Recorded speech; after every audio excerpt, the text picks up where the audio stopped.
Pues muchísimas gracias por la asistencia tan numerosa a este conversatorio, que en la última hora le hemos sacado ya tantas hebras, pero que jerseys todavía no hay, con lo cual ya veremos lo que va saliendo, ¿no?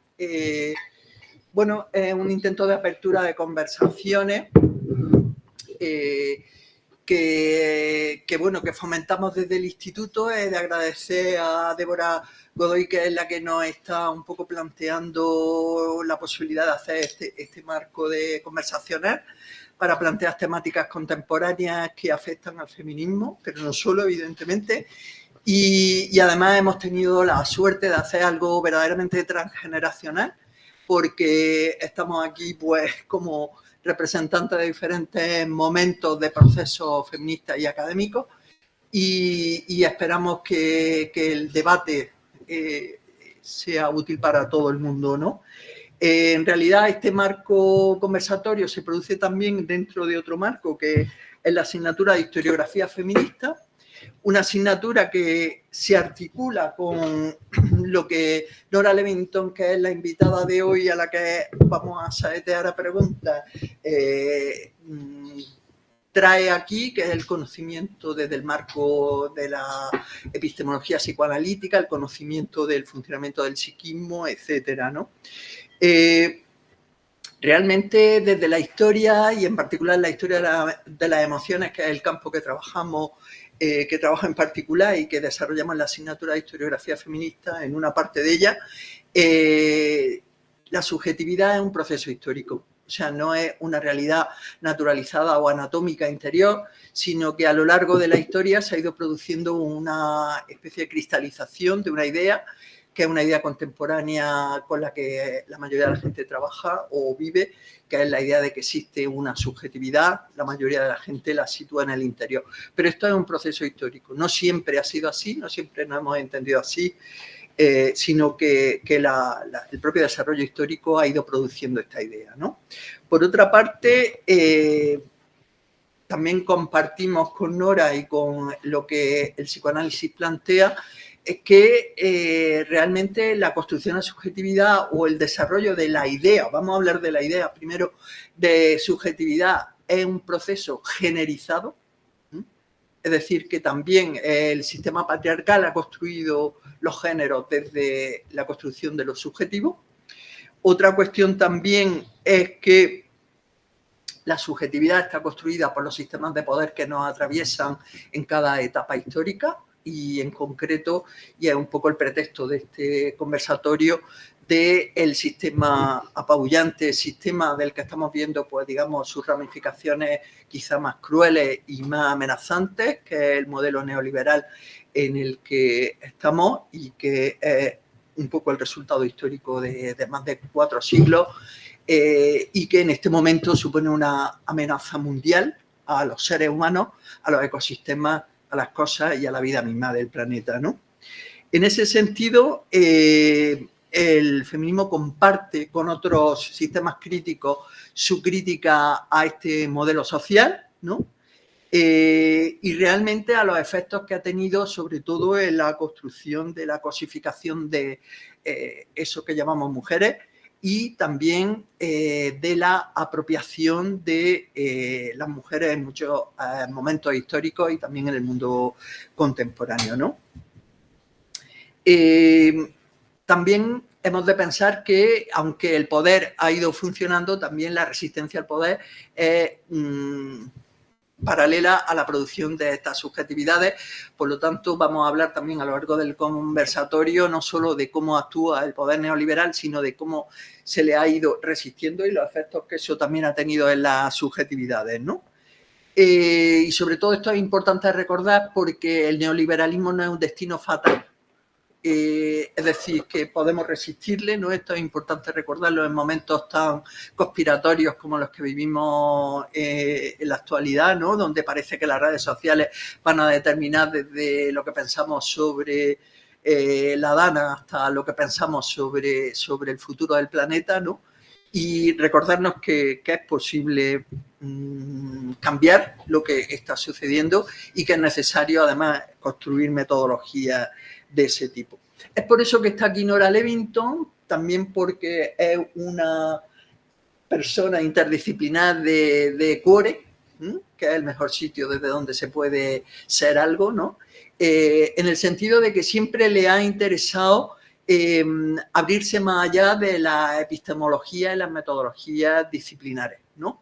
Esto ya lo compartimos con ella desde hace mucho tiempo, lo compartimos en el GEMA, lo compartimos en los estudios de género, en los programas académicos que desarrollamos, de que si no es desde una óptica interdisciplinar, lo que vamos a seguir viendo es la ceguera de los espacios disciplinares que diseñan los lugares desde los que conocemos, ¿no? Justamente los estudios de género vienen a plantear problemáticas que atraviesan diferentes metodologías y disciplinas, ¿no? Es decir, que venimos a afrontar, a explicar problemas, ¿no? En el sentido de recoger las problemáticas que nos afectan, más que a obedecer a nuestras disciplinas. Y esto lo compartimos con Nora, es por eso también por lo que la traemos aquí. De hecho, yo le he cantado aquella de qué haces tú, qué hace una chica como tú en un sitio como este, la primera parte del seminario, porque verdaderamente parece como que hace una psicoanalista en un máster de estudios de género, con una historiadora, dos historiadoras, dos psicólogas. Es decir, ¿esto qué es? Bueno, pues lo que es crear interdisciplinaridad de una manera artesanal, de abajo arriba, conversando, hablando y rompiendo los límites y las cegueras disciplinares. Este es un poco lo que... hablar de la biografía de Nora sería como aquí extenderme en un montón de cosas. Hemos trabajado un texto suyo, pero ella es clave su trabajo sobre la crítica feminista a la idea de superyo femenino. Es un libro que debería ser de lectura obligatoria a cualquiera que quiera entender un poco la subjetividad de las mujeres. Ella es una persona clave, aunque se lo decía aquí, era una de las 10 personas importantes que han visitado este sitio, ¿no? En el sentido del impacto que ha tenido en transformar la disciplina de la terapia psicológica en este país, aunque ella viene de Argentina y no solo aquí, en España. Supongo que tu impacto también es en países latinoamericanos cuando has retomado tu relación, porque ella fue una exiliada de la dictadura argentina en los años 70 y desde entonces vive en España, aunque bueno, pues sí que eso. Numerosos artículos han ido indagando sobre cuestiones diversas relacionadas con la crítica al psicoanálisis, pero también, y esto también me conecta mucho con su, digamos, su proyecto de investigación, que es cómo recuperar los saberes de mujeres que han padecido padecimientos, podríamos decir, padecimientos mentales, ¿no? Y cómo recuperarlos como un saber que podemos devolver también al propio feminismo. El trabajo sobre Pizarnik, Plath, Beauvoir, Kate Millett, el último sobre la que hablaremos, creo que en mucho sentido da mucho sentido a las cuestiones de ir más allá de los saberes que producen las disciplinas académicas tradicionales, ¿no? Hay saber en quien padece, y esto es otra de las cosas que compartimos y que es útil para nuestro propio proyecto de investigación, que también auspicia este conversatorio, en donde estamos tratando de ver el papel de las materialidades desde una óptica que no es una óptica extractiva ni es una óptica de uso de las cosas como un uso de apropiación y de digamos, posesión, sino también plantear a las cosas en los ecosistemas que contienen humanos y no humanos.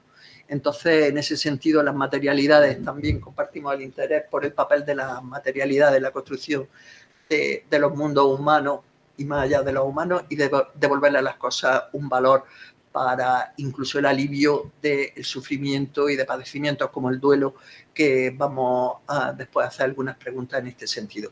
Como veis, esto es un batiburrillo ya de entrada, con lo cual te tranquiliza, y vamos a lanzar las preguntas. En primero vamos a decir que estamos aquí, ya digo, la gama desde doctorandas hasta estudiantes del GEMA que representan al resto del grupo. Os pido que os autopresentéis así cuando vayamos interviniendo. Y van a empezar ellas con unas preguntas sobre el núcleo del debate sobre subjetividad y modelo neoliberal. y después continuaremos con las cuestiones sobre duelo y materialidad, ¿vale? Pues cuando queráis vosotras empezáis el ruedo. Y después abriremos el turno de preguntas. Bueno, yo soy Ginny, soy psicóloga, estudiante de GEMA. También estudié terapia familiar sistémica. Y bueno, pues igual, primero nos presentamos. Bueno, mi nombre es Teresa, alcalde, Enríquez, mi madre. Soy también psicóloga de formación psicoanalítica y infanto juvenil. ¿Le da ya el botón para que se...? Sí, sí.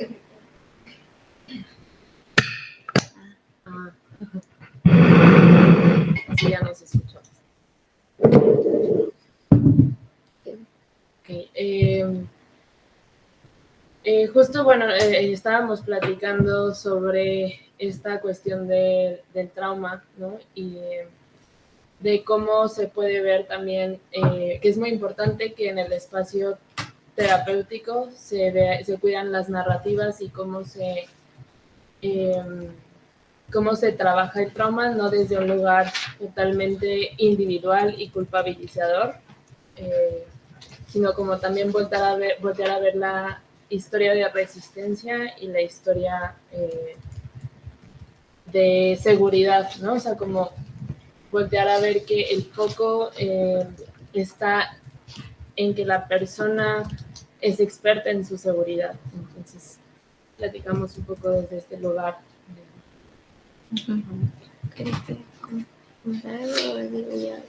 A ver, hemos alterado un poquito el orden, lo voy a retomar.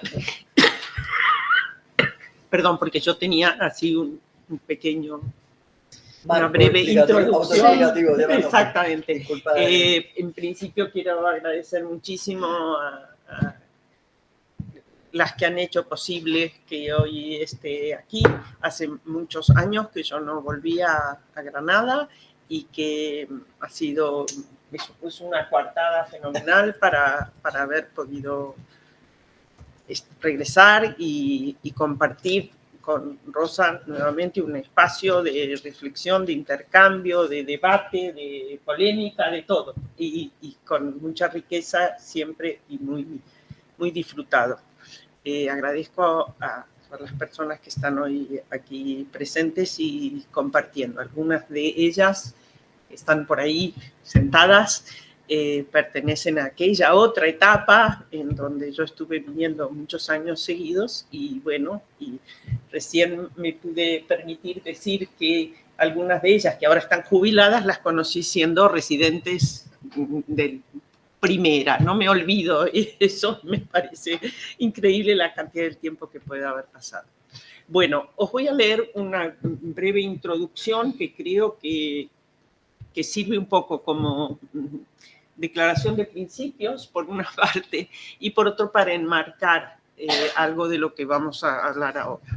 La primera es un epígrafe de Jessica Benjamin, que es una psicoanalista americana, muy potente, muy importante y que, bueno, muy en la línea de lo que estamos hablando, que ha articulado muchas cuestiones de la teoría psicoanalítica con el feminismo. Una pensadora verdaderamente brillante. Pero el artículo, el párrafo que yo traigo es básicamente, es como si yo lo trajera casi como un objeto contrafóbico, digamos como algo que me tranquiliza, por eso digo, es una declaración de principios, porque ella dice en muy pocas palabras algo que yo siento y con lo que me identifico, me reconozco, y es una manera como de ir abriendo esta conversación. Dice Jessica Benjamin: me he preguntado si existe algún modo de permanecer fiel a esa experiencia de leer teorías opuestas y sentirme atraída por ambas, a pesar de tener conciencia de que cada una de ellas excluye algo que a mí me parece plausible o intuitivamente correcto. Tal vez quienes se comprometen entusiastamente en una u otra concepción pueden experimentar una inmersión mucho más profunda en sus respectivas posiciones. En cuanto a mí, he llegado a la conclusión de que la experiencia de sentirse atraída en más de una dirección a la vez es central en mi vida psíquica, así como la de muchas otras personas. Es un poco la respuesta de qué hace una psicoanalista. Bueno, que también en muchos grupos psicoanalíticos podrían pensar qué hace una psicoanalista feminista, ¿no? Bueno, a ver, variaciones. Empiezo como describiendo un poco cómo he llegado hasta hoy planteando estos temas que tienen que ver con que variaciones sobre el tema de la memoria, podría decir. Es evidente que en los últimos años mi objeto de estudio, entre signos de interrogación, obsesión, porque casi tiene una característica un poco compulsiva, podría decir, ha sido la memoria. Y que fui llegando a centrarme en estas variaciones a la manera de las vías aferentes. Es decir, que desde distintos lugares, situaciones, me fue siendo necesario ir, hola Adelina, tantos años, ir profundizando en esta cuestión. Es decir, tanto en relación a tratar de entender qué había pasado en mi propia vida y en mis elecciones profesionales, incluso en cómo había terminado articulando cuestiones del psicoanálisis y del feminismo, y que mirara hacia donde mirara cada uno de los temas que me parecían atractivos y que me interesaban, terminaban remitiendo a alguna forma de investigación, estudio, análisis del tema de la memoria. De hecho, si lo pensáis, el psicoanálisis en sí mismo es un trabajo sobre la memoria, necesariamente. Y esto me llevó a definir una frase bastante concluyente, que es la de que somos memoria. Es decir, en tanto seres humanos, me parece que si algo nos describe de una manera particularmente expresiva es esta cuestión. Memoria en infinidad de modalidades, memoria celular, sensorial, procedimental, emocional, memoria genética, memoria... Todo lo que nos constituye en tantos seres humanos tiene alguna forma de memoria, alguna forma de inclusión, de procesamiento de algo que viene de otro momento, de otro lugar, de otras personas, y que cobra una nueva vida, digamos, en quienes nosotros nos convertimos. Desde mis propios datos biográficos, siempre ligados a cuánto, qué y cómo recordaba la elección profesional, el exilio, el encuentro con el feminismo y un larguísimo etcétera, todo fue confluyendo en todos los caminos conducen a la Roma de la memoria. También identificándome con una epistemología que rescata el conocimiento situado como un factor ineludible, es decir, la propia historia, desde dónde hablo, desde dónde habla cada uno. La mente humana incluso estructurada por la internalización de configuraciones relacionales, es decir, allá donde miro algo de la memoria, reaparece como para... opera un poco como un boomerang, ¿no? Como para hacerme volver a incidir en repensar. De hecho, en el psicoanálisis es muy frecuente el necesitar trabajar sobre, bueno, en la clínica, sobre cuáles han sido aspectos ligados a la internalización, a la incorporación, a la identificación, es decir, a cuestiones que tienen que ver con algo que va desde afuera hacia adentro, pero que termina siendo una apropiación personal, individual, singular, particular, muy propia de cada uno, de todo aquello que el contexto nos puede ir proveyendo.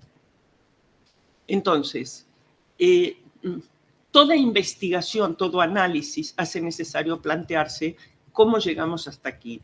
¿Qué fue pasando para que lo que ahora es, esto es lo que yo pienso, llegara a ese lugar? Es decir, esto es prolegómeno, es para decir cómo a partir del tema de la memoria me fui metiendo en cada uno de estos derroteros, que son los diferentes artículos, y que en la investigación en el estudio de lo que constituye este artículo de Revisemos el inconsciente neoliberal y patriarcal para configurar relaciones de buen trato, también fue necesario pensar cómo llegamos hasta aquí y volver a remitirnos a la memoria. Es decir, hay un... ¿Por qué inconsciente neoliberal?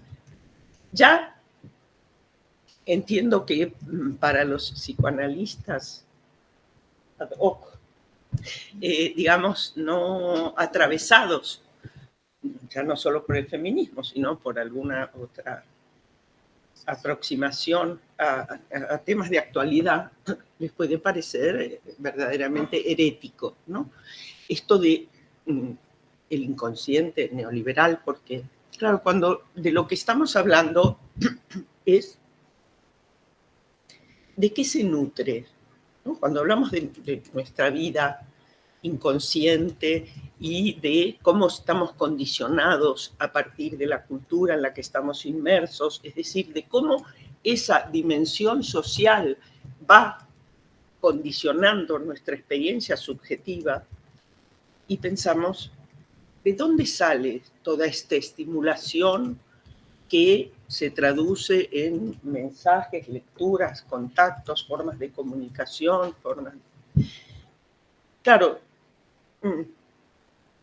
a esta altura ya no nos cabe ninguna duda de que, por lo menos dentro del contexto en el que me estoy moviendo, de que vivimos un momento salvajemente neoliberal, de una crueldad, una mercantilización, una objetualización, una exaltación del consumo en todas las formas posibles, incluido el consumo de la manera que tenemos de relacionarnos, ¿no? Podríamos decir que otra cosa son el uso de las redes sociales, ¿no? En fin, digamos que incluir tantas variables que es un poco difícil detenernos en cada una de estas cosas, pero que básicamente de lo que estamos hablando es en que estamos totalmente atravesadas por una cultura en donde estas modalidades tan neoliberales de relacionamiento y de violencia inherente al sistema neoliberal se introducen en nuestros cuerpos, conforman nuestra subjetividad, nuestros ideales, nuestros deseos, la sexualidad, nuestra moral, nuestras maneras de vivir, y convirtiéndonos sin saberlo, pregunta, o lo sabemos, en personas sostenedoras de dicho sistema. Claro, partiendo de este presupuesto de que esto es lo que pensamos acerca de qué es lo que estamos encarnando en este momento, la pregunta que mi compañera, mi colega, mi amiga Carmina Serrano y yo, que escribimos el artículo conjuntamente, nos planteamos fue, vale, una vez que ya asumimos, admitimos que estamos condicionadas viviendo en estas situaciones, este es el contexto en el que estamos inscritas, para que todo esto haya calado en nosotras y sin embargo, tal como empezaba a preguntar antes Teresa, tenemos la pretensión, Ginny, perdón, tenemos la pretensión de ser agentes de resistencia, ¿no? Colaboradoras, así que desconocen cuál es el efecto de lo que están transmitiendo. Entonces, ¿cuál es la propuesta? ¿Qué es efectivamente, qué es lo que se puede proponer como formas de resistencia, ¿no? Claro, no solo, en este caso es desde una articulación más teórica, desde una propuesta académica, bibliográfica, literaria, en fin, todos los enfoques que querramos. Pero al mismo tiempo nos interesaba bajar un poco a tierra, de ahí que en este artículo especialmente haya una ejemplificación, una ilustración muy clara que corre, bueno, a cuenta de poder analizar la figura de Kate Millett, ¿no? Como alguien absolutamente excepcional en su modalidad de conexión con la comunidad en la que estaba, de activismo, de lucha, más allá de la profundidad de sus estudios, de la importancia que tiene su tesis doctoral, la más leída en el mundo, se supone, política sexual.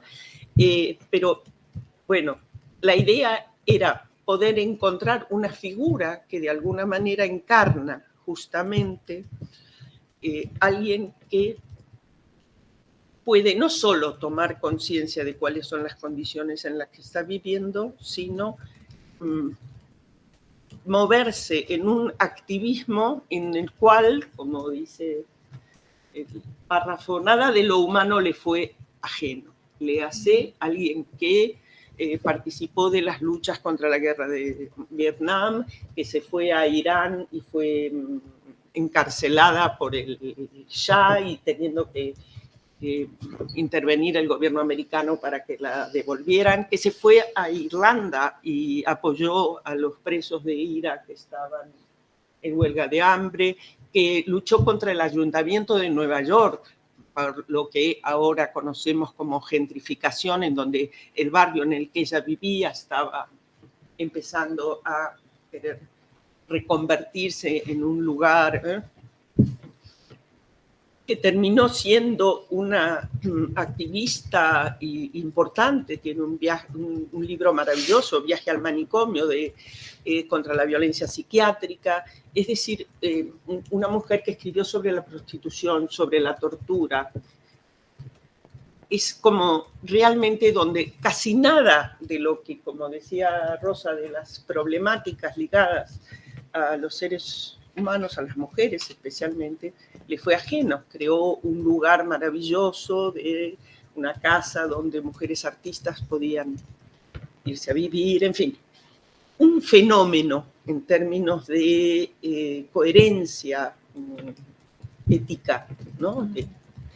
Es decir, que esto es un poco algunas de las propuestas en relación a cuáles son las formas de resistencia, es esta búsqueda de alternativas permanentes de cada uno en su medio, en su grupo, en su situación, pero que esa toma de conciencia de dónde estamos inmersas y qué quiere decir hacerse cargo de poseer una subjetividad neoliberal que te lleva continuamente a tener que estar preguntándote por qué hay detrás de esta motivación mía, de mis deseos, de mis ideales, de mis necesidades, ¿no? ¿Qué es lo que me está motivando a moverme en esas direcciones?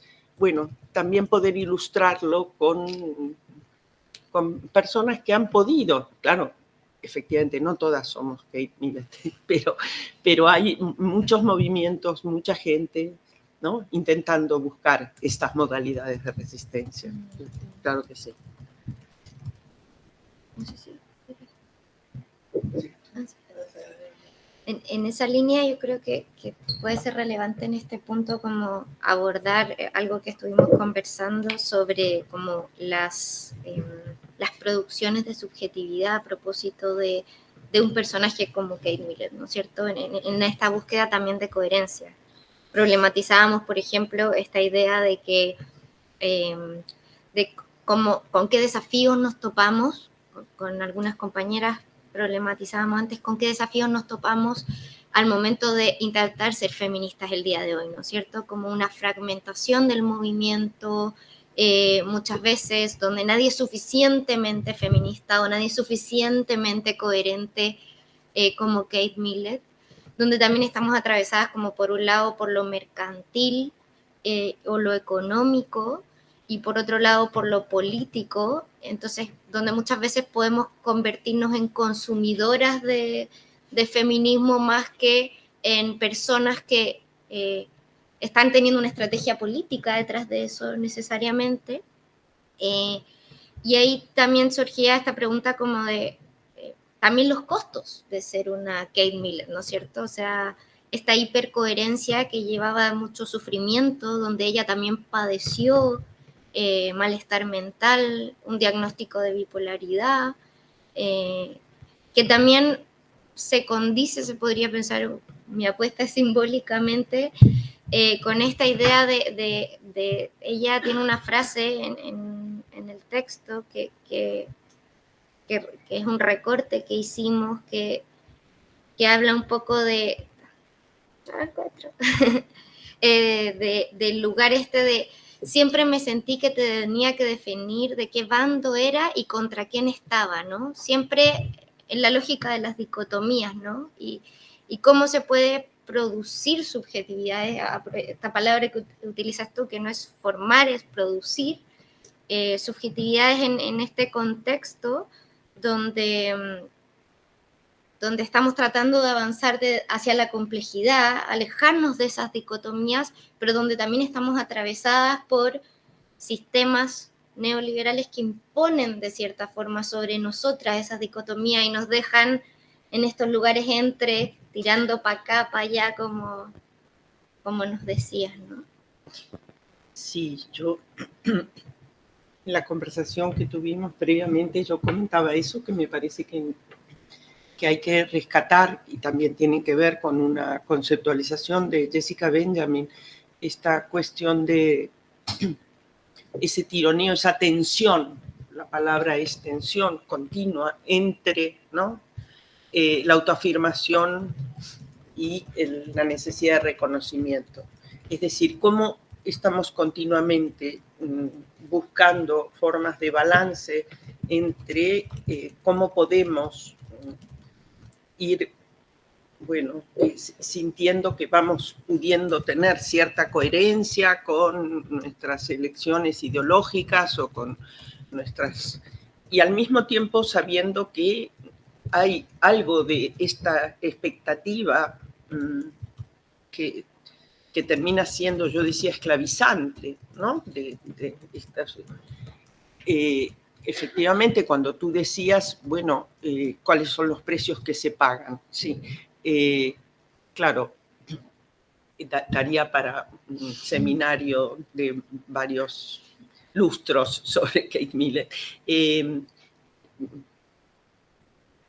El tema es en qué punto de esta tensión entre la necesidad de ser reconocida y de poder conciliar dentro del tironeo también un balance narcisista, es decir, un balance respecto de la representación que puedo tener de mí misma, de mi posibilidad de tolerar que efectivamente una forma de resistencia puede ser no someterme a esa exigencia esclavizante, el poner en cuestión, ¿no? ¿Cuáles son mis ideales, lo que decíamos antes, o cómo se conformaron mis deseos o mis necesidades?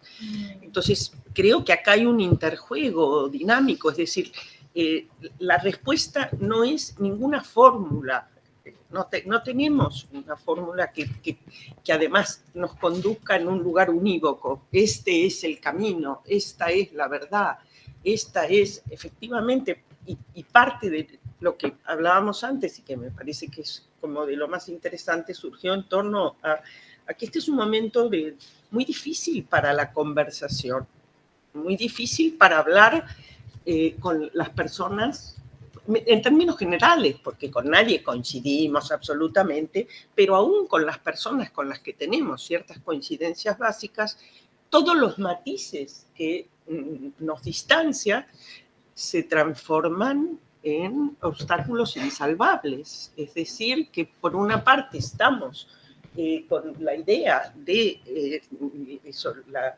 idealización de la sororidad, los grupos de mujeres, los encuentros, lo colectivo, lo comunitario, la necesidad, y al mismo tiempo el reencuentro en esos espacios de mujeres también de situaciones de mucho conflicto, de mucha dificultad para poder entendernos, para respetar, simplemente para poder encontrar formas de acuerdo que permitan seguir, ¿no? Con el problema. Exactamente, seguir con el problema en otras circunstancias. Hablando mucho con Rosa en estos días, hablábamos de eso, tanto ayer como hoy, ¿no? De que la búsqueda de consenso, de que qué es ahora encontrar así algo en común, cómo se hace para... y de lo difícil que es gestionar la aceptación. Hasta antes de ayer yo no tenía voz, pero con buena voluntad y muchas pastillas he conseguido. Entonces, es cómo poder aceptar esta cuestión de la no coincidencia, el desencuentro, la no posibilidad de que haya una afinidad, sino de, bueno, ¿cómo hacemos para poder ir condicionando la necesidad de una respuesta común a que haya sensación de que muchas veces efectivamente estamos renunciando, estamos cediendo? Esto que logra el grupo, la asociación, la red de la que formamos partes, llegar a una decisión, vale, no incluye todo lo que yo pienso, efectivamente. Y es más, en muchos estoy en desacuerdo. Sin embargo, bueno, esta es la manera de poder seguir, ¿no? Hacia adelante. Rosa, tú sobre esto. Sobre esto quizá un par de cuestiones. Una por una parte, cómo este modelo neoliberal, que no quiero decir subjetivado, porque parece como que el modelo está ahí, la subjetividad está aquí, y esto es una de las cosas que quieres cuestionar, ¿no? El hecho de que quizá nos configuramos en ese magma social, un poco siguiendo la línea de lo que plantea Sara Ahmed sobre cómo se constituye la subjetividad, es más bien como el espacio en el que tú te amoldas en un magma que podríamos, por magma entendemos lo sociocultural, ¿no? Entonces, una de las configuraciones que nos ofrece este modelo neoliberal, evidentemente pasa por la posesión de cosas, ¿no? Es decir, parte de lo que somos es las cosas que tenemos, desde las vacaciones exóticas a las que hemos ido hasta el fin de semana estupendo en la ciudad de no sé qué, Granada, por ser un punto de turístico horroroso, y esa cosificación nos lleva también a otro elemento que la subjetividad está manejando como parte de lo que tú decías, sostener el sistema capitalista, que me ha parecido importante de recordar, evidentemente, que es el afán de posesión, ¿no? El afán de posesión como una clave que no solo es en relación a las cosas, sino también en relación a las relaciones, ¿no? Entonces nos configuramos sobre esa cuestión de poseer cosas y personas, ¿no? Esto, claro, ¿cómo desmantelamos esto? Esta sería un poco también la cuestión, ¿no? Y la otra clave que también me parece que hemos hablado antes, marca el modelo neoliberal, es que es un modelo constituido sobre el desecho. Todo es de coger y tirar, coger y tirar. El prêt-à-porter, pero llevado a toda esta moda industrial en donde cogemos y tiramos, cuántas camisetas tenéis en vuestros armarios, cuántos pantalones, cuántos zapatos, cuánto de esto que no te lo puedes poner porque tiene bolas. Yo no me he puesto este jersey y esto está lleno de bolas, pero es un jersey que aprecio mucho, quiero, y cada más con el frío que hace, pues viene muy bien. Pero el peso está en, esto no es nuevo, ¿no? Esto no es nuevo. ¿Dónde está lo nuevo? Me lo tengo que comprar, ¿no? Esta cuestión de, entonces, desecho también configura cómo desechamos las ideas, cómo desechamos los encuentros, cómo desechamos los afectos, cómo desechamos, ¿no? Que vosotras mismas, por ahí está, ¿no? Que habías comentado esta idea, cómo está configurando también los encuentros afectivos, ¿no? Si quieres ampliarlo en ese sentido, cuéntalo un poco más desde la experiencia. Soy también alumna del máster. Hablando previamente a las charlas que estábamos ganando lógica con su afectiva y cómo de repente la manera en la que nos relacionamos entre con nosotras mismas y con otras personas antes de enfrentarnos a cualquier tipo de conflicto, al mínimo punto de desconfort que puede ser una discusión o en ciertas cuestiones, ya es un punto en el que decidimos desechar en vez de restaurar, hablar, comunicarnos, ver qué podemos hacer conjuntamente con ese problema, cómo ceder. Me gusta mucho esta visión del ceder, porque quiero luego hilando con poner los límites, al otro extremo del no cedo nada, me centro en lo mío, veo una red flaquillada, descarto por completo, también un poco leyendo a Nora toda esta cultura de la cancelación, totalmente cancelar y casi matar a una persona, estas lógicas las estamos aplicando a los modelos relacionales que estamos teniendo. Sí, a ver.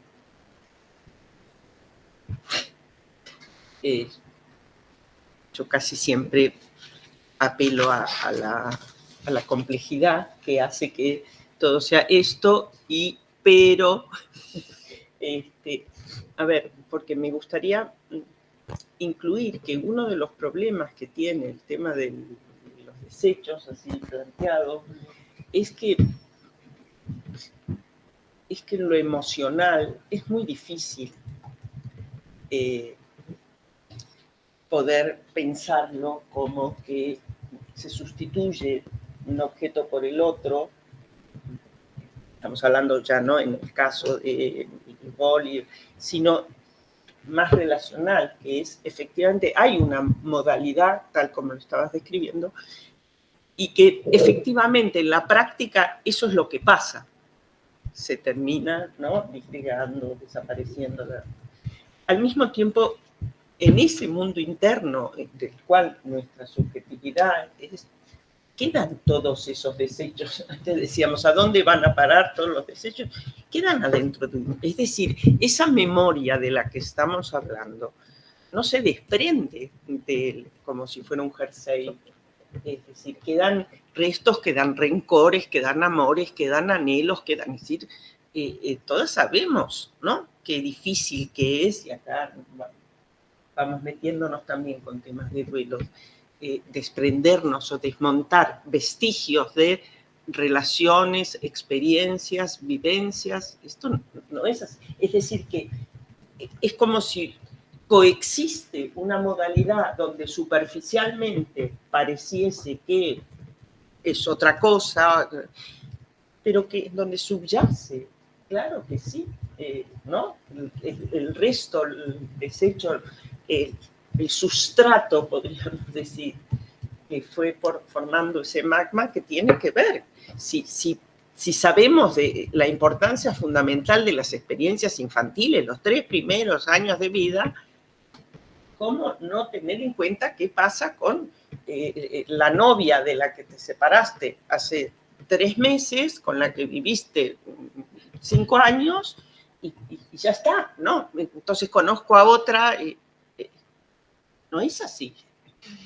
Por más que aparece como la ilusión de que dentro de esto sustituible, las relaciones, las personas son así, pero bueno, sobre un aspecto yo comentaba ayer con Rosa también, cómo durante estos últimos años siempre pensé que el mecanismo defensivo por excelencia, del cual así nos permitía neutralizar, de alguna manera, literalmente defendernos de la angustia, era la disociación, y hay muchos ligado a, efectivamente, a esa forma de desconexión con lo emocional, ¿sí? Y decía, ¿cómo me parece que en este momento, además, hay como una impronta potentísima de la negación, ¿no? Y esto tiene un poco que ver con esto que estamos diciendo, por eso lo asocio. Esto de creer, no, hace 3 meses, no, bueno, ya está, ya tengo otra novia, ¿no? Es decir, cómo esta sensación de desconexión además le agrega una creencia que aparece en casi todas las situaciones en donde, ya sabemos, el negacionismo, la crisis, en las noticias fake, en la dificultad para poder hablar sobre nuestras diferencias sin que se convierta en una batalla con... No, pero yo no te dije, no, pero yo no quise decir eso, no. Es decir, la dificultad para poder integrar todo aquello que no cierra dentro de esta cuadratura del círculo que estamos intentando en esta nueva vida tan ligada a eso, el imperio del mercantilismo, el consumismo, la posesión, todo eso, ¿sí?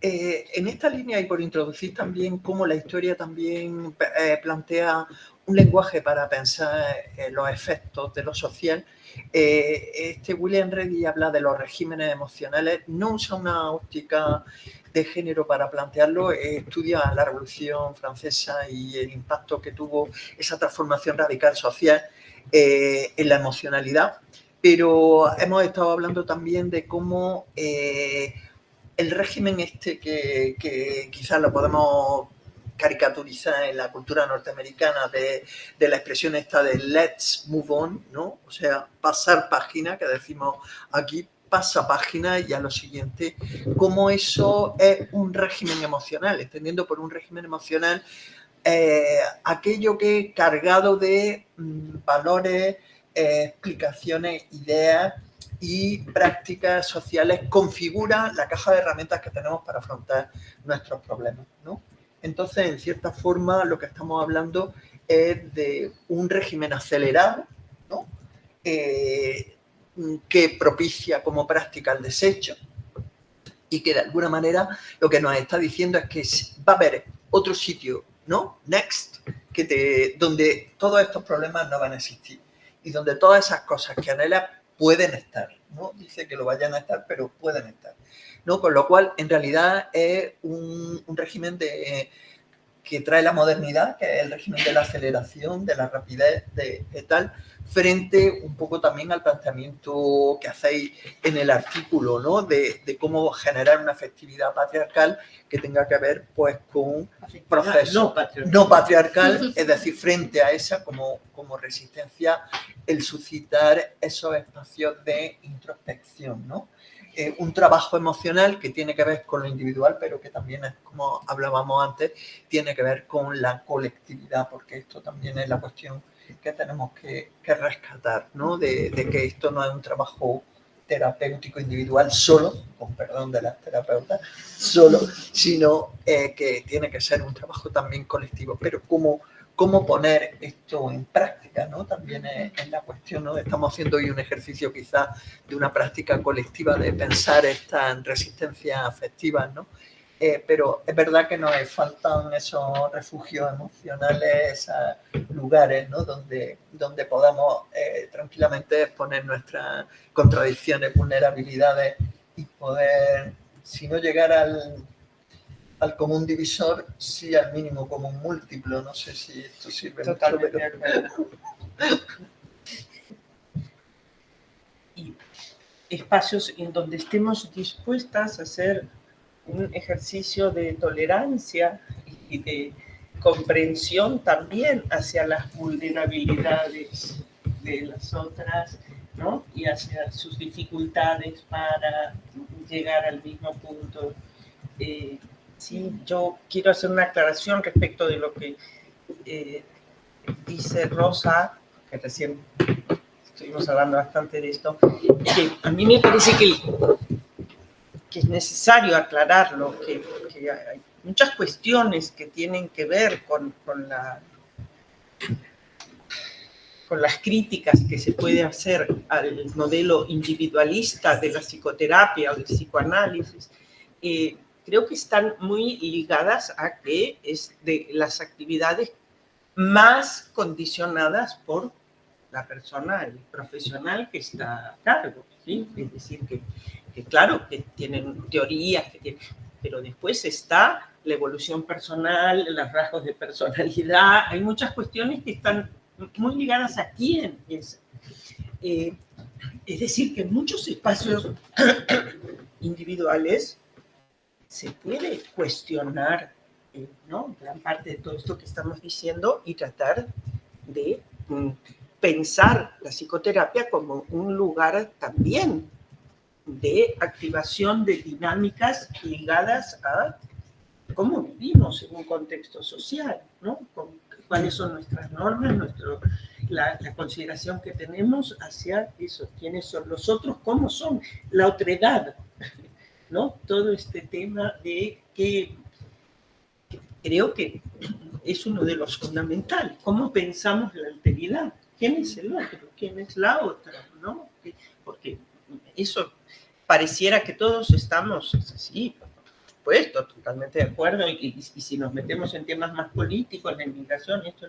Ahora, mientras la otra no sea tu vecina de al lado que te molesta sacando la basura en un horario y así sucesivamente.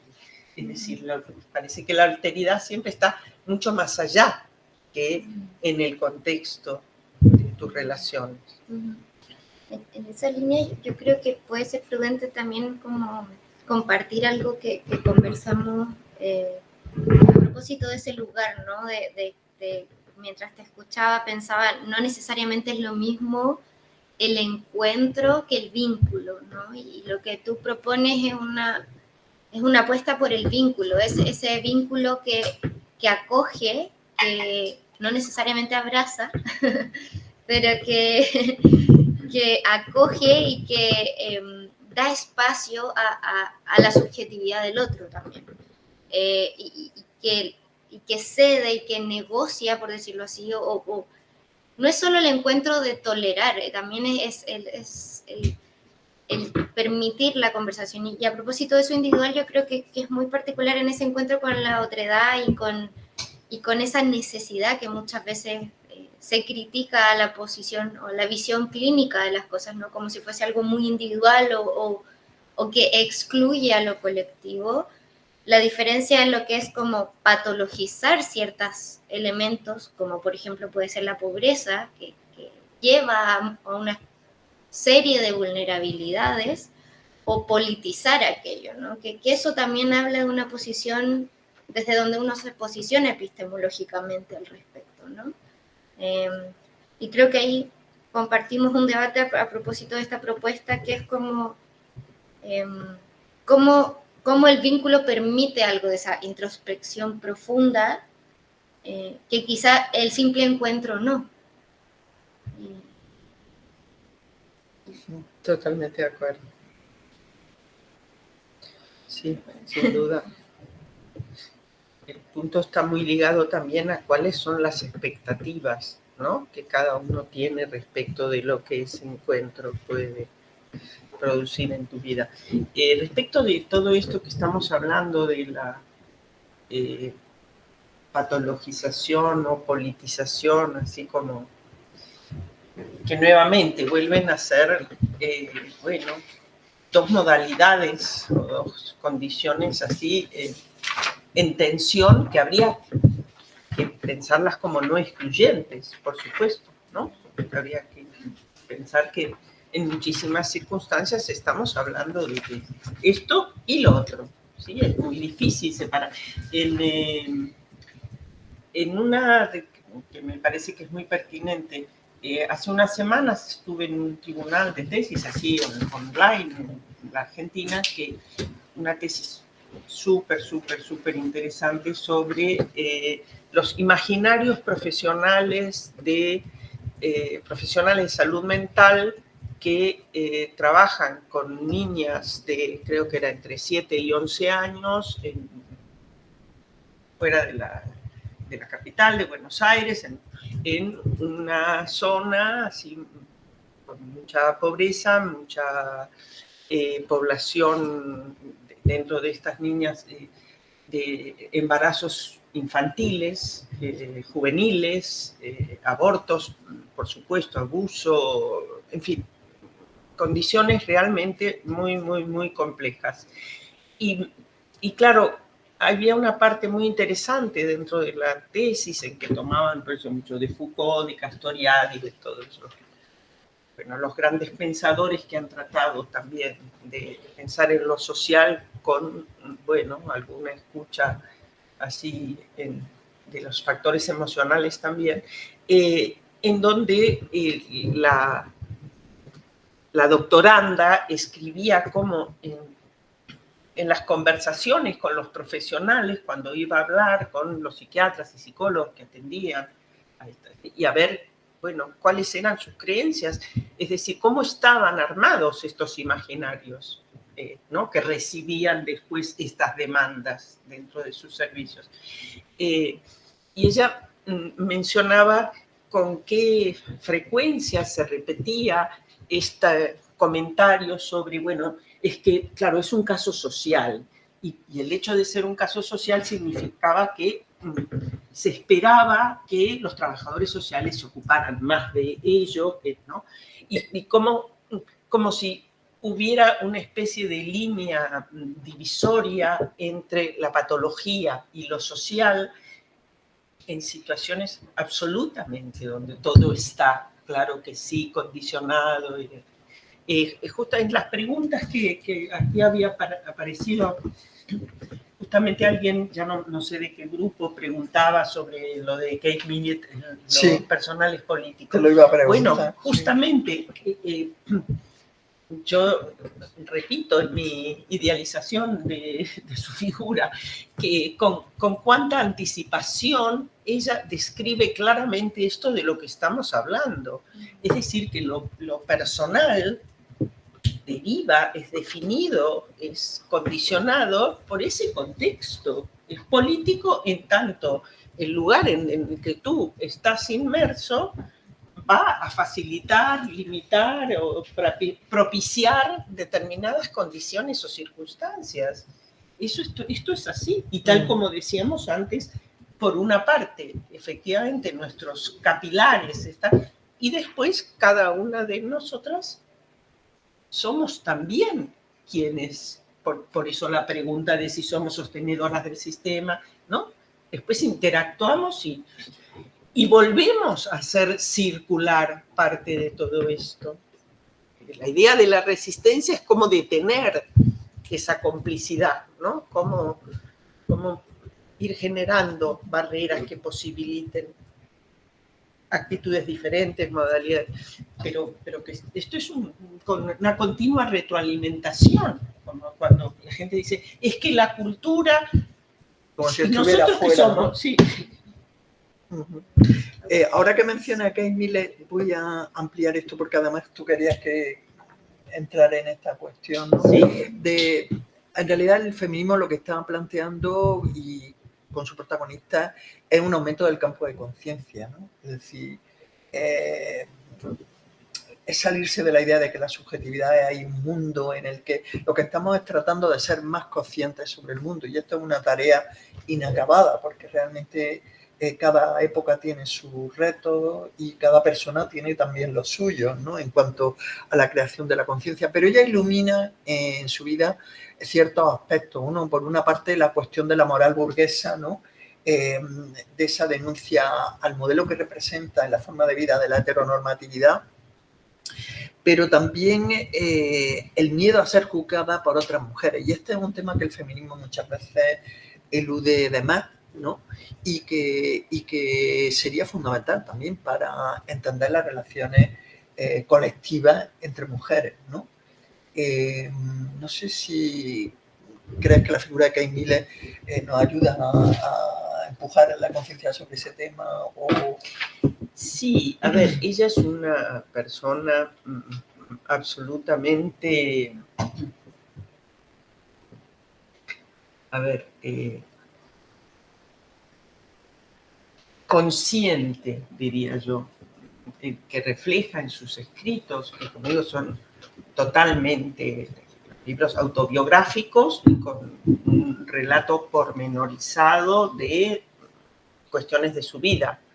Y al mismo tiempo, claro, pertenece a una época y encarna un movimiento en donde, claro, su vida está plagada de datos como los que mencionaba antes, importantes, interesantes y que forman parte de la historia ya a esta altura. Entonces, toda la lectura que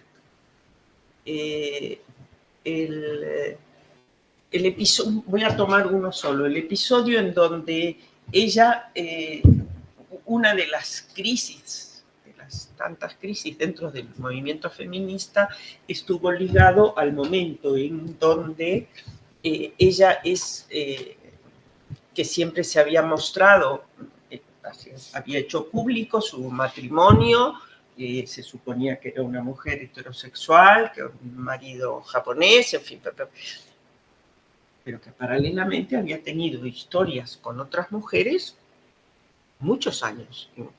Entonces, en algún momento en donde la incorporación de las mujeres lesbianas, del tema de la aceptación de eso como cuestionamiento a lo heteronormativo y como forma de elección, en muchos casos de mujeres, en donde relacionarse con hombres era una forma de contradicción consigo misma respecto de esta ideología,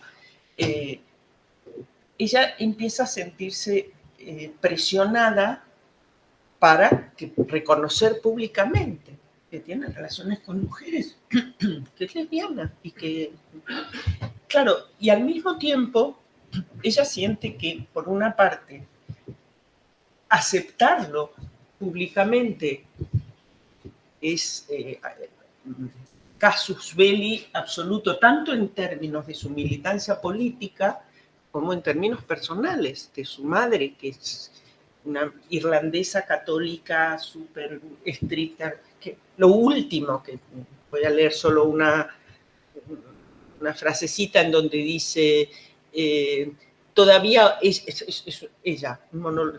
dice ella, todavía oigo su voz al teléfono, la madre. Katie, ¿qué quiere decir bisexual? Y ella le contesta, bueno, creo que significa amar a los hombres y a las mujeres, mamá.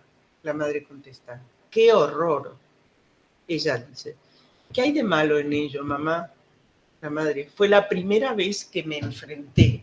Que le dije, al enfrentarse fue, ¿qué hay de malo? No le dijo, mamá, eres una mofa. No. ¿Qué hay de malo? Y la madre le contesta, es sucio, asqueroso, desagradable. La frase siguiente es, yo la escuché. Eso es todo lo que ella dice, ¿no? Insisto en que por eso, para que la figura de Kate Millett para mí tiene que ver no solo con todo lo que antes publicité un poco de lo que hizo, lo que, bueno, la militancia, la brillantez, la lucidez, todo eso, sino esta capacidad de establecer vinculaciones entre cosas que fueron sucediendo en su vida y al mismo tiempo cómo fue politizando muchas de estas que podrían ser reacciones emocionales, básicamente, fueron adquiriendo este rasgo de lo personal y político, ¿sí? Tanto en relación a... entonces, hay en otro momento, cuando efectivamente ella siente que no puede seguir ocultando cuál es su elección sexual y se decide a que, sabiendo que para el movimiento feminista al que ella pertenecía, Betty Friedan, en fin, una organización de mujeres que además toda su reivindicación se basaba en su condición de mujeres heterosexuales, amas de casa, es decir, que ella sentía que estaba como distorsionando el mensaje del movimiento al que había pertenecido hasta ese momento. Bueno, decide que lo va a hacer. Le toman, le hacen una entrevista y ella reconoce, le preguntan, bueno, pero entonces, ¿y tú? Y ella dice, sí, yo tengo relaciones con mujeres. Sale en la revista Time. Yo no sé, sois muy jóvenes, pero en aquella época, como ella dice, mi foto en la prensa, públicamente reconocida como una tortillera por los millones de personas que pasan por las salas de espera de los dentistas. O sea, efectivamente, toda sala de dentista debía haber una revista Time, ¿no? Como aquí en otras.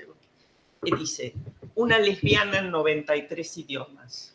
Que eran los, Eso es ¿no? salir los del países armario en a los lo que grande, ¿no? Exactamente. Salir del armario a lo grande. El artículo de Time salpica mierda a marcha al movimiento.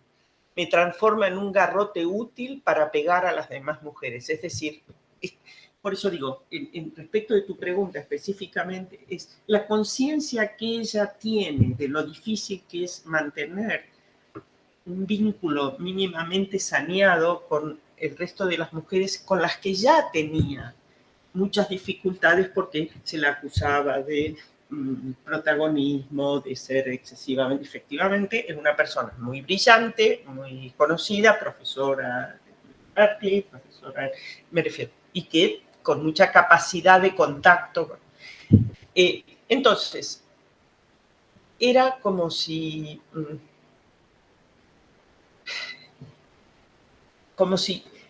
esta sensación de todo el esfuerzo que ella había dedicado para tratar de salvar su relación con el movimiento feminista, con Betty Friedan, es decir, todos los apaños, ¿no? Los paños calientes para intentar que esto no se transformara en eso. Bueno, me salí de ahí, ya no soy más y ahora soy otra cosa, sino efectivamente de cómo conciliar, de cómo poder integrar, se convierte en una batalla campal. Ella termina diciendo, el dolor de mi madre. Mi pecado es una venganza desproporcionada comparada con cualquiera de sus ofensas, una masacre. Es decir, en relación a la madre, que efectivamente tiene una relación muy conflictiva y que como tal, como os leí antes, imaginaros la reacción de la madre de Kate Millett ante ella reconociendo que era lesbiana, dice, nada de lo que ella me hubiera podido hacer merecía que públicamente en 93 idiomas yo la hiciese sentir que Pero ella dice además, mi vida sexual pasó a ser un tema de conversación como cualquier otro. Bien, digo, está la conciencia que ella tiene del daño que produce. Es algo que habíamos hablado tanto en la conversación, de lo difícil que nos es habitualmente, ¿no? De la proyección de la culpa, en donde caemos por. Y cómo en esta idealización de los espacios femeninos como lugares supuestamente seguros, tranquilos, donde podemos compartir sin temor a ser dañadas, ella tenía plena conciencia de que esto se estaba convirtiendo en un garrote útil, ¿sí? Es decir, ella crece muy condicionada, muy pendiente de la valoración que tienen el resto de las mujeres de ella. Primero de sus compañeras del colegio, sus hermanas, tiene otras 2 hermanas, sus hermanas, su familia. Pero es un tema recurrente en sus libros, la relación con sus amigas y los obstáculos, las dificultades, las peleas. Es decir, algo que que en cualquier consulta psicoterapéutica sabemos el peso que tiene la relación de las mujeres con otras mujeres, aparece clarísimamente en los textos de Kate Millett, ¿no? El sufrimiento que le provoca la sensación de los vínculos que se van deteriorando, el dolor, el reproche, pero sobre todo la culpa que ella va asumiendo respecto del daño que va produciendo. Pues quizá podíamos redirigirnos a la cuestión del duelo, porque esto nos trae también esa cuestión, ¿no? El duelo también como un afrontamiento del sufrimiento, ¿no? Los procesos de duelo individuales y sobre todo colectivos en relación con la memoria, que también ha sido parte de un poco de tus planteamientos y conecta un poco con el proyecto que también está desarrollando Lucía y que a lo mejor merece la pena que haga el planteamiento, ¿no? Quizá poniendo un poco de marco, ¿no? Revisaba aquí las dos preguntas que se habían quedado además como las primeras y que quizás es volver al inicio del artículo, pero me parece bien también, no como el final, para irnos al principio. Y quería compartir todo lo que estabas comentando, Nora, porque quizás parecen cosas desconectadas, pero no lo son, ¿no? Además, con esta enunciación que hacía Rosa del duelo, y ahora, antes de preguntarte por eso, dejaba subrayadas algunas cosas, ¿no? Teniendo en mente el estudio de los duelos colectivos, y ponía aquí, seguir con el problema, la respuesta no es ninguna fórmula, desconexión, lo social y lo patológico, ¿no? Y con eso, y aunque en nuestro caso nos estamos centrando en pensar el duelo de las violencias y de la violencia franquista, me gustaría volver al texto que hemos leído y también al de tu libro de trauma, que lo veo ahí ese pequeñito, para preguntarte cómo pensáis, cómo piensas el duelo colectivo que yo siento que queda por hacer, y creo que no solo yo, sino muchas aquí, ¿no? Sobre la pandemia. Eso por un lado, y también en esta agencia de las cosas, pensando que la pandemia también tuvo agencia, cómo la pandemia os lleva a escribir este texto juntas, a elaborarlo juntas. A ver, yo te decía hoy que bueno, que la pandemia fue un disparador, ¿no? Que con Carmina ya estábamos hablando de estos temas y intercambiándonos, porque ella vive en el País Vasco, intercambiándonos material.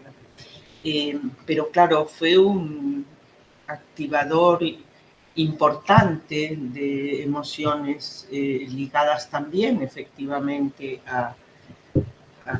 bueno, en el artículo de trauma aparece, para mí fue, bueno, muy ligado a un déjà vu, digo yo, como a revivir gran parte de lo que había vivido en el 76, cuando me vine de Argentina, en términos de, efectivamente, de reactivación de un duelo, literalmente, ¿no? De sensaciones corporales, incluso, ligados al temor, la ansiedad, el miedo, la repetición de esta sensación de los números de los casos, de la gente que se estaba muriendo, que antes había sido eso de no se sabe dónde está alguien en el 76, digamos, no era todavía. Yo me fui antes de las desapariciones tan masivas, digamos, pero ya empezaban a haber situaciones, fueron a buscar a alguien a la casa, en fin, ciertos paralelismos en torno a lo amenazante, a lo persecutorio, algo que flota en el aire, pero que no está identificado totalmente, ¿no? Que no es como era en la pandemia, que no se sabía de qué nos estábamos, ¿no? Que si en China, en fin, todo ese imaginario, ¿no? En torno a que estábamos en peligro y siendo amenazados, pero no se sabía muy bien ni cómo nos podíamos defender, y que, bueno, era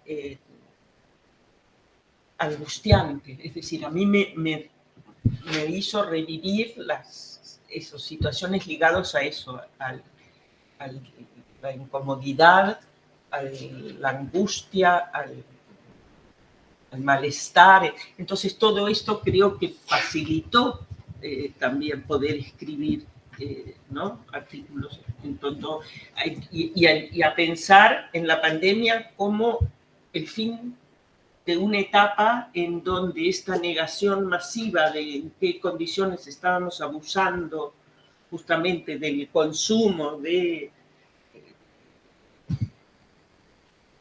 planeta que habitamos, de ciertas condiciones, como esto, bueno, aparentemente era como eso, generaba sentimientos muy contradictorios, entre, por una parte, eso, el miedo a lo que sobrevendrá después de esto, y por otra parte esta expectativa ilusoria de la primera etapa también, de que a partir de ahora vamos a entender y sí, todo va a cambiar y todos vamos a comprometernos mucho con el cuidado del planeta, bla, bla, bla, bla, bla.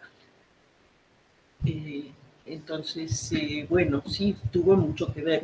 Tú dices, el duelo colectivo de la pandemia. Yo creo que sí, que han quedado pendientes todavía. Me parece que también tiene que ver con una cuestión temporal, que a lo mejor es un poco pronto para que surja cada vez más, ¿no?, material en forma incluso de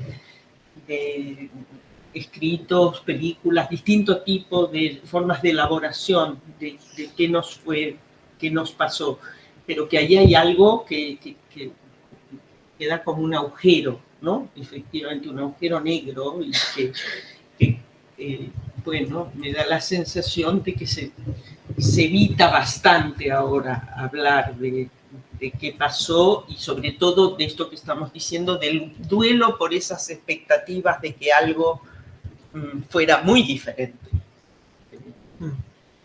En esta misma línea, siguiendo un poco también la conversación que habíamos tenido previamente, ¿no? O sea, tú eres testigo y víctima de una situación de violencia patriarcal y dictatorial, ¿no? Con el proceso que te lleva a venir a España huyendo de la dictadura argentina, ¿no? Entonces, claro, nosotros ingenuamente estamos planteando esta idea, a lo mejor un poco ingenuamente, sobre la importancia de colectivizar el duelo, ¿no? Pero claro, tampoco le hemos puesto todavía muchas palabras al significado de esa colectivización, ¿no? Y podemos caer un poco, como se ha denunciado en historia, sobre las visiones ingenuas de los obreros, ¿no? Como ese obrerismo que tuvo una historiografía durante una época, ¿no? O como las propias visiones ingenuas que podamos tener en la actualidad sobre el feminismo, ¿no? Sin hablar de sus disensos, sus dificultades, ¿no? En ese sentido, tú hablabas también de la dificultad de colectivizar el duelo, ¿no? De algunos elementos difíciles. Y en esa misma línea, ¿qué tiene el feminismo que enseñarnos sobre los duelos ante el feminicidio sistemático en el que estamos, ¿no? ¿Qué experiencia doliente y de duelo, de pérdida, estamos elaborando a través del movimiento feminista, ¿no? Estas serían un poco las dos vertientes de la visión esta colectiva del duelo, ¿no? Sí, lo que comentábamos es, a raíz de tu pregunta sobre qué había pasado, de cómo yo le decía a Rosa que lo que recuerdo de los primeros años, los primeros años aquí, fue como el encuentro con otros argentinos. Suponía, por una parte, esta posibilidad de compartir las experiencias, vivencias que cada uno estábamos viviendo en nuestra calidad de exiliados, de recién intentar incorporarnos, acomodarnos, pero al mismo tiempo también habría un espacio de discusión sobre lo que cada uno de nosotros podía pensar sobre qué había pasado en la Argentina. Es decir, en ese momento todavía estaba muy, muy vigente lo que, esta es una opinión personal, lo que a mi juicio era como una especie de idealización excesiva sobre lo que había sido, ¿no?, como la tentativa de que la lucha armada iba por fin a conseguir la revolución en la Argentina, y, bueno, los que éramos contrarios, cuestionadores de esta opción en términos de, bueno, haber esperado que el proceso de evolución hacia formas sociales fuera un poco más paulatino, progresivo, y efectivamente no a través de la lucha armada. Entonces, todo esto se volvía a repetir, como cuando tantos otros, lo hablábamos aquí también en relación al tema vasco o en tantas otras situaciones, en Incluso donde, los duelos personales, ¿no? claro, hay una división clara que bueno, de cuestiones que están ligadas a cómo cada uno piensa una situación política, sus posibles salidas, recursos, en fin. Entonces, generaba en muchos casos, bueno, la reedición de algo un poquito traumático también, ¿no? El volver a encontrarte discutiendo de lo mismo que tenía mucho que ver con aquello por lo cual habías tenido que irte. Es decir, y acá volvemos a esta cuestión de los disensos, desencuentros. Es decir, que claro que hay modalidades de duelos colectivos que me parece que son mucho más reparatorios, así, y en ese sentido, que lo dije antes, yo creo que Argentina es muy ejemplar en lo que ha hecho en relación a la memoria histórica y a la posibilidad de, bueno, ya ni hablemos de llevar a juicio a la Junta Militar, en fin, transformar centros de tortura en lugares de memoria histórica, donde me parece que efectivamente que el trabajo que se ha hecho sobre el tema del duelo y sobre la memoria histórica es excepcional. Es muy potente, muy diversificado, muy, digamos, con inclusión de damnificados, familias, de búsqueda de formas alternativas a través del arte, a través de formas de expresión de ese duelo y de esa elaboración, sobre todo eso de no quedarse solo en el duelo como el recordatorio y la resignificación, sino como posibles elaboraciones de todo lo que había pasado. En ese sentido, me parece que efectivamente tuve la oportunidad de participar muchas veces allá de eventos, de situaciones que en muchos casos son grupales o en ámbitos muy públicos, en donde se podía hablar abiertamente de qué había pasado y de los dolores de las personas allí reunidas y de qué podía hacerlos sentir ligados, qué tenían en común y qué no, pero pudiendo, ¿no?, entender quién es el otro y qué es lo que le duele, entre comillas. O sea que sí que me parece que hay alternativas, muchas alternativas en torno a procesos colectivos de elaboración de la memoria, por supuesto, y que tiene que ver con eso, mucho con lo transdisciplinario, con lugares en donde efectivamente un antropólogo, un historiador, un psicólogo, un sociólogo, puedan hablar sobre eso, cómo se elabora una narrativa sobre aquello que pasó, ¿no? Que pueda incluir el dolor. Una narrativa inclusiva, ¿no? Exactamente, no excluyente. Exactamente. Totalmente, totalmente. Que hable de emociones, no solo de fenómenos, de hechos. ¿Alguna pregunta? Sí. Pues bueno, yo creo que hemos sacado partido a las conversaciones que llevamos desde ayer por la tarde y abrimos un poco a las preguntas que queráis hacer y a seguir un poco con la reflexión, ¿no? Muchísimas gracias por estas ideas que has traído.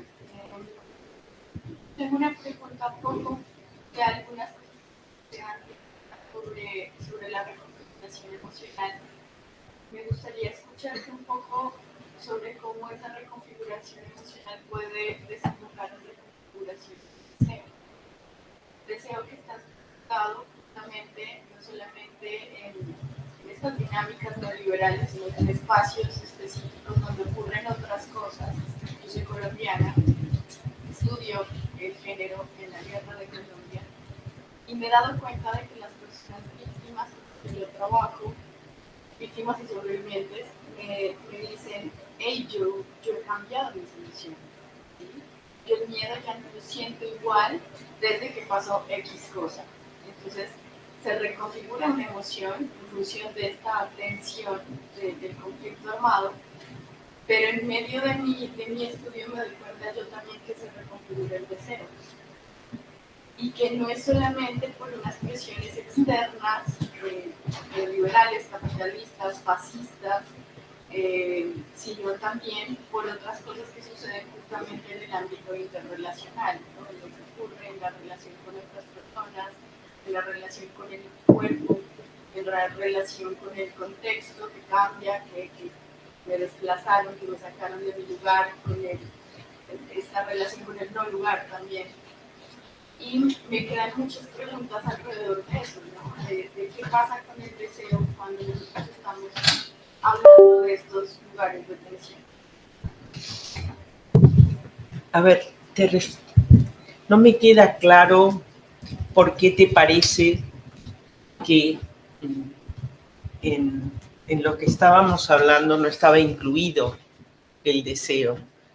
¿Te refieres el deseo como formas de...?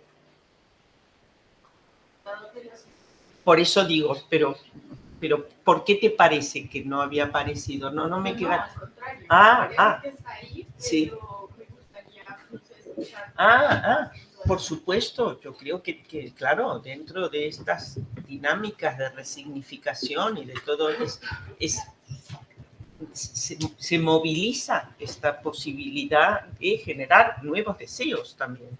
Claro que sí, me parece que parte de esto que llamamos de elaboración de duelo o elaboración de situaciones traumáticas y de qué es lo que ha ido sucediendo, bueno, apunta a que a partir de esta posibilidad de que algo se vaya moviendo, aparecen, ¿no? Deseos que están más ligados, más eróticos, podríamos decir, ¿no?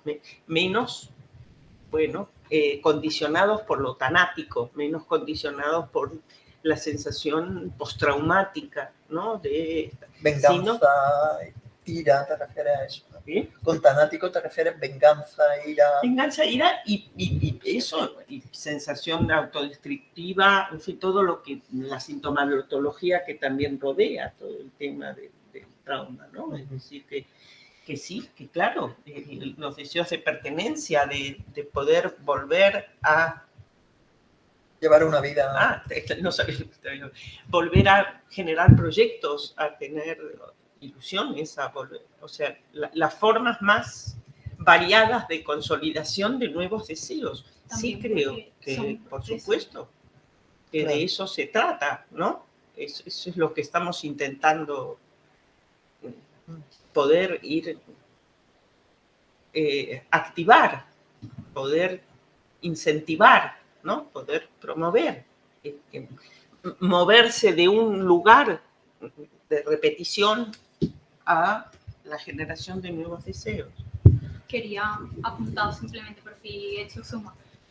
A mí cada vez me funciona más, me siento como más cómoda pensando los duelos, incluso los duelos colectivos, como un proceso, ¿no? No es algo que suceda en un tiempo, lugar, forma, y más si lo pensamos de manera intergeneracional, ¿no? Quizás se sirve también para el contexto colombiano, como un proceso que se mueve por sí mismo, ¿no? Y cambia por sí mismo, solo se reconfigura en sí. Creo que ahí está quizás un apunte. Sí, la idea del proceso es inherente En todo caso, perdón, lo único que me gustaría agregar, porque estuvimos hablando de ello también, es que parte de lo que toda esta reflexión nos trae es también un cuestionamiento a ese imperio de la ley del deseo. Es decir, que parte de lo que estábamos diciendo antes también tiene que ver con que la emergencia de los deseos no implica necesariamente que bajo cualquier condición es reparatorio, ¿sí? Es decir, esta posibilidad de revisar cómo y a partir de qué se generan nuevos deseos, ¿no? ¿Qué es lo que esto implica? Digo que, por eso te pregunté antes, porque el tema del deseo es tan amplio y tan... manipulado también, ¿no? Exactamente. Y bueno, y tan encubridor, me parece. Termina siendo un reservorio de que en nombre del deseo todo es válido. Y me parece que parte de lo que estamos hablando aquí tiene que ver con que, ojo, porque los deseos, bueno, son formas de expresión, tal como decíamos antes, de aquello que y de otros que, claro, bueno, tienen consideraciones, digamos, más saludables o más... es decir, que el deseo por sí mismo me parece que no es necesariamente un imperativo categórico, ¿sí? Yo creo que ahí la denuncia que hace Baudrillard cuando define la sociedad de consumo, en el momento en el que estaba la sociedad de consumo, por lo menos en Francia, en su pleno apogeo, es fundamental. Porque es que es como la sociedad de consumo no es ni más ni menos que una manipulación de los deseos, ¿no? Una manera de controlar a través de los deseos. Sí, la publicidad. Este periodista que falleció ahora, ¿no? Que hizo estos famosos anuncios de Benetton, ¿no? Él lo vio porque dijo que la publicidad era el discurso público más fuerte que había en este momento, ¿no? Porque juega con los deseos de la gente, ¿no? Las expectativas respecto a lo que no es normal, a lo que es normal, a lo que debiera ser, a lo que no es, a las contradicciones. Entonces, o a los anhelos, sí. Este es un momento además especial, solo quiero agregar uno. Este es un momento especialmente complicado con este tema, por todo lo que sabemos sobre la incidencia de la pornografía y la prostitución, en fin, en términos de la facilidad para que aparezcan, sobre todo sobre niñas, púberes, adolescentes, esta creencia en que esas modalidades de acomodación a modalidades sexuales que tienen que ver con los deseos de sus partners, que están condicionados por el consumo de pornografía, y donde ellas lo que dicen es, no, pero era lo que yo deseaba. Es decir, por eso digo que ojo, que a mí me parece que es complejo, digno de tenerse en cuenta en términos de poner en cuestión también cómo es que se crean nuestros deseos, de dónde salen. Y no que el deseo es soberano, ¿no? Eso es lo que...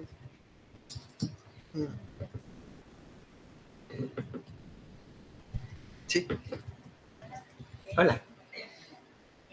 Respecto a los idiomas emocionales, que plantean en el texto, porque vivir en esta sociedad patriarcal, neoliberal, se mete en lo inconscientemente. Tú pones algunos ejemplos, ¿no?, de cómo podemos empezar a hablar, ¿no?, no sé, a prevenir, pero a tener reflexiones significativas sobre esto para que no sea un inconsciente que se mete como nada. Pero no te escuché esta última. ¿Cómo? Que vivir acá, o sea, en esta sociedad, formando, los temas emocionales son los que inconscientemente se transmiten, ¿no?, como el agua entre los dedos. Entonces, ¿cómo podemos crear idiomas emocionales para ir lentamente cambiando tu perspectiva? Porque el capitalismo no lo va a cambiar mañana y queda mucho, ¿no? Y muchas partes están oscuras todavía. ¿Cómo podemos hacer ese camino desde los colegios, de la crianza? Yo creo que tiene que ver con esto, con cómo vamos encontrando modalidades de ir, bueno, transmitiéndonos, contándonos experiencias y posibilitando, ¿no?, que se reconceptualicen, se reformulen temas en relación a la socialización, efectivamente, a cómo criamos a los niños, a cuáles son los mensajes, a qué es lo que... Y en términos generales, espacios de debate y de conversación sobre qué es lo que estamos, ¿no? ¿A dónde apuntamos? ¿Qué es lo que queremos transformar? ¿A través de qué? ¿De cómo? Porque efectivamente antes decíamos, no hay fórmulas magistrales, no hay, y además todo esto está en continuo movimiento, ¿no? Porque tenemos herramientas. Entonces, sí me parece que hay algunas claves. Cuando tú decías que yo insisto permanentemente en que si esperamos a los 18 años para hablar de... Pero que cómo se puede ir introduciendo estas cuestiones acerca del conocimiento, decíamos hoy, de los niños, de sus propios cuerpos, del contacto con los otros, de a qué llamamos buenos tratos, de sobre todo, de cómo se facilita en todo grupo social la gestión de los conflictos, ¿no? Las posibilidades de hablar de nuestras diferencias, de que no me gustó, de que me molestó, de que al contrario, cuánto me gustó en el momento en que tú me dijiste, y de que después eso, no solo en el espacio individualista de la psicoterapia, sino de cómo transmitir así, de espacios, posibilidades de reflexionar sobre qué nos pasa, qué nos pasó con eso, por qué me quedé mal, por qué me molestó tanto que me dijera que, ¿no? ¿Por qué estoy empeñada en convencerla de que papá? Es decir, que hay que estar continuamente, bueno, yo soy una militante de la palabra, la revisión, la reformulación, la resignificación y el seguir explorando. Me parece que las alternativas son seguir hablando y estudiando, investigando en distintos ámbitos para tratar de ir avanzando. Yo creo que hay, no sé, por añadir algo que, bueno, yo soy muy fan de Foucault, ya lo sabe mucha gente. Foucault plantea que el cuidado de sí, y yo creo que hay que plantear el cuidado de sí haciéndole la crítica que hace Sedgwick, no es un cuidado paranoico, es un cuidado introspectivo. Entonces yo creo que eso es importante tenerlo en cuenta, ¿no? Es decir, no es tú, sino que ¿y qué me movió a mí el hacer esto? No por una cuestión de mover la culpa, ¿no?, que es un engaño mental, sino por un intento de entender qué es lo que te movió a ti a hacer eso, más que esa respuesta paranoica de el enemigo está afuera, ¿no? Y esto sirve para lo individual y para lo colectivo, evidentemente, ¿no? Entonces yo creo que ahí, juntando esas dos ideas, el cuidado del sí, que no es del yo, esta idea que plantea Foucault a mí me parece fundamental, el sí, como porque el sí es en parte histórico, en parte un constructo también social, en parte no, y el sí también es porque hay uno otro, ¿no? Si no hay uno otro, no hay un sí. Saliéndose de la lógica esta paranoica que denuncia Sedgwick, ¿no? Y buscando una lógica que Sedgwick también plantea como reparativa. Yo creo que por ahí hay un camino, ¿no? Después ponerlo en práctica dependerá, pues claro, en las escuelas.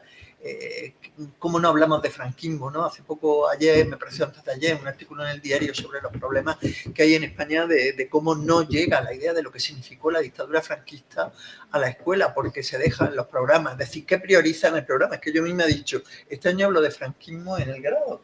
La psiquiatría franquista, de un montón de cosas que tengo que hablar de esto, porque lo vas dejando en frescas con otras cosas, no priorizas los programas de las asignaturas, no priorizas en las conversaciones de qué se puede hablar. O sea, yo creo que eso también pasa por la introspección, de qué hablamos y por qué hablamos de esto y a qué priorizo, ¿no? Y en qué clave educo, ¿no? O contribuyo a la educación o me educo a mí mismo también, ¿no? Un poco por ahí me parece también ver que hay posibilidades de, ¿no? No sé si hay una última pregunta. Ella. No, Que me la estaba diciendo. Ah, vale, pues venga, claro. es que con respecto a la pregunta y como la respuesta que diste sobre el deseo, yo creo que a propósito de que creo que también desde un máster de feminismo,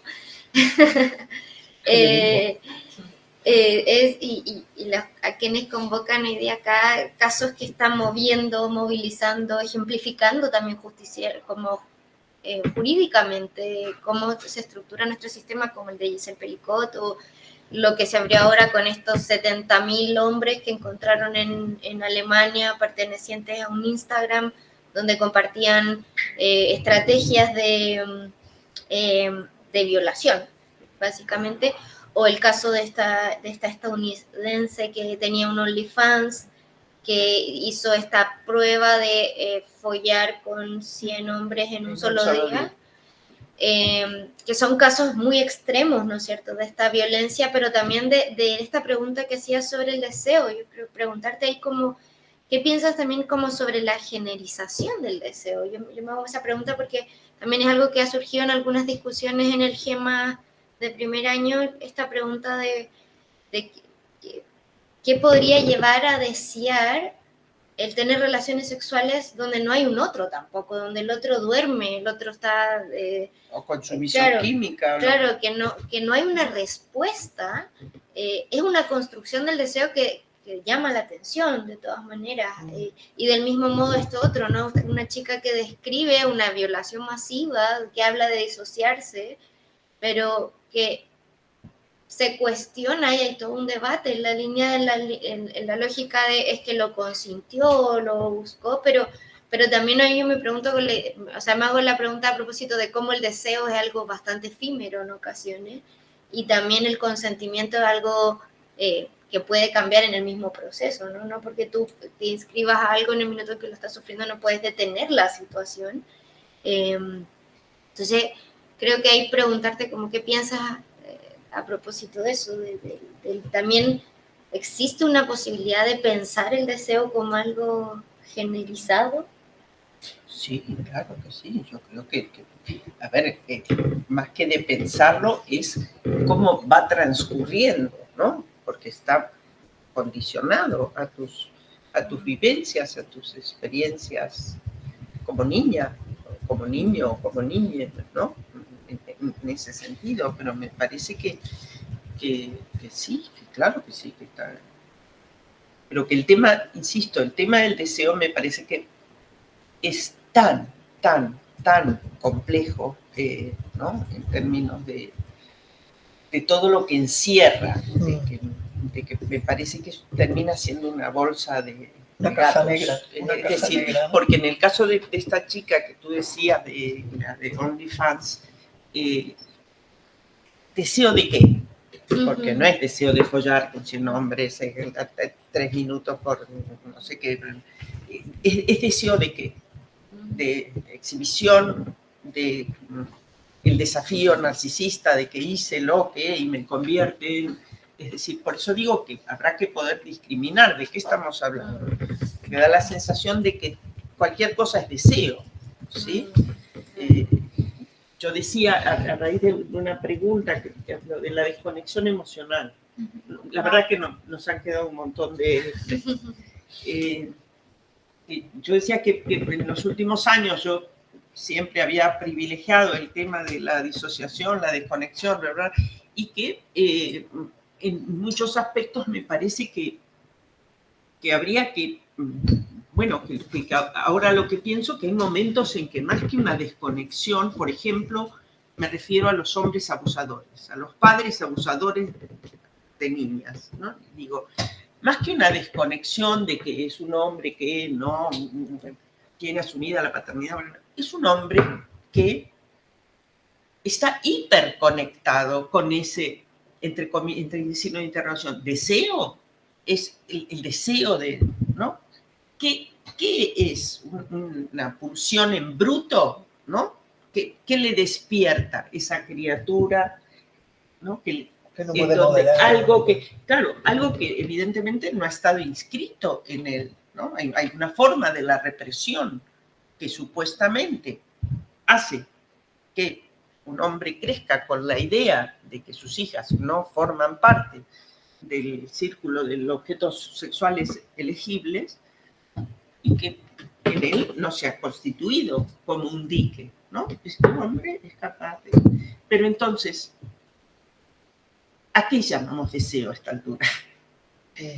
¿Cómo se constituye? ¿Qué de todo esto que estuvimos hablando forma parte, eso que lleva a Kate Millett a irse a Irán y quedar encarcelada por el Shah, y que lleva a un abusador? Todo es deseo, todo se puede, ¿no? ¿Y es un destino ese deseo? ¿O podemos renunciar? Exactamente, el tema de la renuncia. Es decir, porque durante mucho tiempo, yo pertenezco a una generación que, bueno, durante mucho tiempo creyó que había que explorar los deseos puros, ¿no? Es que me salió de adentro, y si ya te había salido de adentro, ya quería decir que era algo mejor que algo elaborado, pensado. Pues no, ¿no? Eso de creernos que hay algo que es más verdadero que otra cosa, puro, y que cuanto más arcaico, primitivo, horroroso, es más real. A ver, ¿no? Hay que poner en cuestión casi todo. Esa es parte de la complicación en la que estamos. Y creo que también, bueno, se me hace muy importante lo que estás diciendo, porque pasa mucho en el contexto terapéutico, que se habla desde un lenguaje muy abstracto, ¿no? O sea, como justo esta parte del deseo. Exacto. Que es eso, ¿no? O trauma, pero no se habla de lo concreto, de las prácticas. Exactamente. Y justo creo que también podemos preguntarnos cómo podemos construir espacios en donde se hable más de lo concreto, del objetivo, de ir paso a paso contextualizando, ¿no? Que igual exactamente. No sé, para construir espacios más seguros, ¿no? Y eso no solamente llevarlo al espacio terapéutico, sino también en nuestras conversaciones de alrededor, ¿no? O sea, que igual a lo mejor nos enseñaron desde, o sea, como siendo terapeutas, que no hay que dar terapia, ¿no? Obviamente a tus amigas, pero así como tener esta cuestión de una escucha activa y una escucha también de no generalizar y totalmente. Muy bien. ¿Cerramos con esto? ¿Tú querías preguntar algo? No. Sí. Pues la verdad es que es algo que me acaba de iluminar un poquito, ¿no? Ginny. Que en relación, bueno, a uno de los debates, por ejemplo, que es un constante desencuentro de feminismo desde mucho tiempo, ¿no? Y que un desencuentro además muy desgarrador, ¿no? Porque está viendo, bueno, la unidad de acción, en fin, que es el tema de la prostitución. Que, claro, muchas veces lo he pensado, pero creo que acabas de darme un poco una clave, y es que jamás, o sea, bueno, estoy pensando, claro, yo, bueno, me sitúo también respecto a ese debate, pero no quiero hablar de eso, sino que en general en ese debate a lo que se llama prostitución es muy distinto, o sea, se refiere a cosas concretas, muy distintas según estés, digamos, en un lado o en el otro de las propuestas, pero jamás se concretiza eso. También porque el debate parece que es imposible también por el mero hecho de no poder juntar a compañeras en un mismo lugar físico, ¿no? Entonces, claro, si no estamos frente a frente o al lado, quiero decir, más bien, no podemos hablar. Pero tiene que ver con algo de lo que tú has planteado también, que es quedarse también en asumir que todas entendemos lo mismo detrás de eso, o sea, detrás de esa palabra o palabras de prostitución, y en el fondo jamás se aterriza en lo concreto de prácticas, ¿no? Así que, bueno, que unos espacios se llame prostitución y desde otros espacios se llame en realidad trabajo sexual, que tiene implicaciones de cara al deseo completamente distintas, ¿no? O sea, por supuesto. Y claro, pero que por otra parte es sangrante como debate también, porque en un lugar, entiendo yo, se está negando la capacidad de agencia de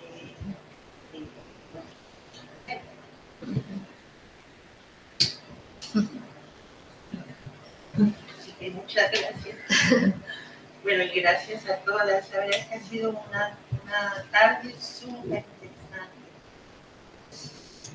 Gracias. Se aprecia la apreciación. Bueno, pues nos aplaudimos, ¿no?